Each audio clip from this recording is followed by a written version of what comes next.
दोस्तों, यात्रा का आनंद नई चीज़ों की खोज करने से आता है। अपने पैरों को किसी ऐसी जगह पर रखना जहां आप पहले कभी नहीं गए हों।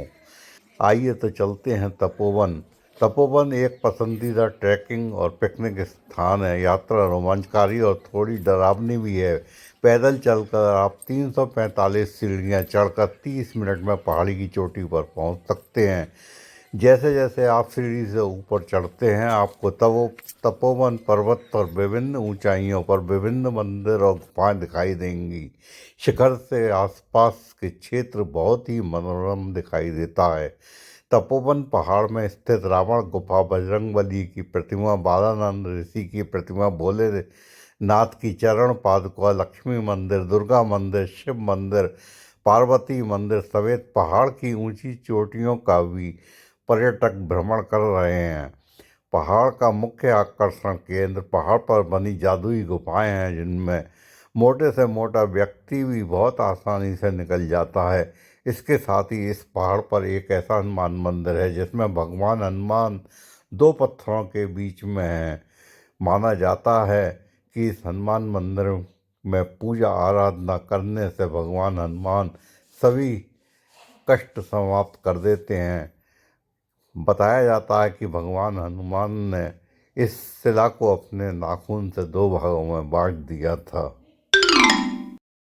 तो आइए सुनते हैं पंडित जी से तपोवन की कहानी। कि हमारे भारत के अंदर में 4 ही तपोवन हैं। बम्बई, महाराष्ट्र, नासिक में जहाँ शूर्पणखा को नाक काटे गए हैं, पंचवटी से सीता मैया को हरण किया। दूसरा है उत्तराखंड में, जहाँ लक्ष्मण झूला, ऋषिकेश, जहाँ वाल्मीकि जी के आश्रम में लवकुश का जन्म हुआ। तीसरा है बोध गया, जहाँ सीता मैया ने अपने राजा दशरथ ससुर जी का पिंडदान किया। हाँ, ये है चौथा तपोवन। आगे चलकर देखेंगे एक त्रिभुजा ऐसा गुफा है, जो कि वह गुफा अंधकार ही अंधकार रहते हैं, कभी सूर्य का प्रकाश वह गुफा में नहीं जाती है। रावण दोबारा यही गुफा में आके तपस्या आरंभ किए। प्रथम तपस्या कैलाश पर्वत पर किए थे, जो भोलेनाथ शिव को लंका ले जा रहे थे, जो कि भगवान विष्णु ने उससे छलना कर दिए। रावण दोबारा जाके तपोवन में तपस्या कर रहे हैं। अगर पूरा हो जाएंगे तो भोलेनाथ शिव को उठाएंगे, लंका ले जाएंगे। तो सब देवता मिलके हनुमान जी के पास जाते रहे, आग्रह विनती करते हैं, कहते हैं हे भक्तराज हनुमान, आप तपोवन जाओ। तपोवन में रावण छुप के तपस्या कर रहे हैं, उनका तपस्या भंग कर दो। यहाँ पर हनुमान जी आते और विकराल रूप धारण कर लेते हैं और अपने गदा प्रचंड प्रहार से गर्जना की शक्ति के द्वारा रावण का तपस्या यह गुफा से भंग कर देते हैं। रावण निराश होकर चले जाते हैं। 14 वर्ष के वनवास में राम लक्ष्मण सीता मैया को मिले थे, तो चारों तपोवन को भ्रमण करते हुए यहाँ पर आए थे। सीता मैया ने कहा, हे भक्तराज हनुमान, तुमने जो रावण का तपस्या भंग किया, उनका कुछ प्रमाणित है? वह प्रमाणित के तौर पर एक 17 फुट का चट्टान देखेंगे। वह चट्टान में हनुमान जी 11 बार जय श्री राम नाम का उच्चारण करते हैं, लेते हैं, अपने कनिष्ठ नाखून से वह पत्थर में सीधी रेखा खींच देते हैं। देवी शक्ति से पत्थर 2 भाग हो जाते पद के। वह दोनों भागों में हनुमान जी का छवि उभरा हुआ है, देखेंगे जाके। वह छवि को देखकर सीता मैया खुश होकर कहती है कि हे भक्तराज हनुमान, तुम चारों युगों में अमर रहोगे और तुम्हारे पास जो भी व्यक्ति सच्चे हृदय से मनोकामना करेंगे, उनका मनोकामना पूरा हो जाएंगे और सिद्ध भी हो जाएंगे। यहाँ पर दादा लाखों लाखों का मनोकामना पूरा होते हैं और होते जा रहे हैं। देखेंगे हजारों हजार झंडा। अब देखे होंगे नौलखा मंदिर, या देखिएगा ये इधर बूढ़ी बालक लेके गेट के सामने बैठी है। कृष्ण राधा का मूर्ति भी देखे होंगे बगल में।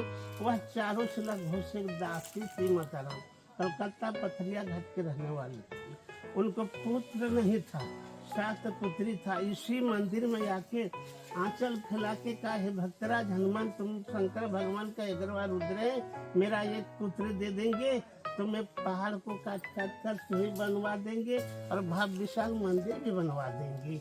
वह रानी मनोकामना करके चली गई। कुछ दिन के बाद एक लड़का हुआ। लड़का लेके आई और साथ में 9 लाख चांदी सिक्का रानी लेके आई। जिस तरह आप लोग आए हैं उसी तरह वह रानी पहाड़ काट काट कर सीढ़ी बनवाई, इधर बारी आई बनवाने का।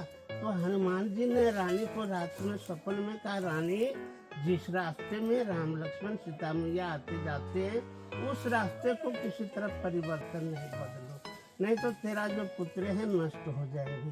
तो इधर न सीढ़ी बनवाई रानी, न वहाँ मंदिर बनवाई, वहाँ से हटकर जाके 6 किलोमीटर के दूरी पर नौलखा मंदिर बनवा दिए। उनका नाम नौलखा क्यों रखे गए? वह 9 लाख चांदी सिक्का जो रानी लाई थी वही खर्च किए। वह लड़का का नाम है जुगल, वह मंदिर में बोर्ड में लिखा है जुगल मंदिर से नाम प्रसिद्ध है, 2 नाम से प्रसिद्ध है। जब तक रानी जिंदा रही यह हनुमान जी के मंदिर में जग झंडा पूजा कराते रहती थी। साल में 3 बार यज्ञ होते हैं, दुर्गा पूजा, चैत्र, मकर संक्रांति, और शनिवार मंगलवार को घी सिंदूर का लेप लगवाते थे, लंगोटा झंडा चेंज करवाते थे। रानी मर जाने के बाद, गुजर जाने के बाद यही 10 यात्रियों से यहाँ सालों भर उनका हनुमान जी का सेवा पूजा होती है। क्या देने से क्या होता है?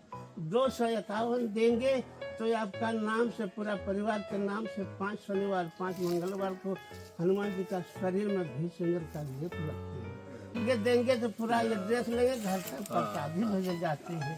वहाँ जाइएगा एक गली ऐसा गुफा में घुसिएगा, आप तो माताराम हंसेगी, माताराम घुसेगी तो आप हंसेगी, ऐसा गुफा है। वहाँ पर जाइएगा, जय श्री राम बोल के 1-2 धागा देंगे, टच कर लेना मंदिर में और बांध देना है। हनुमान बाबा की उससे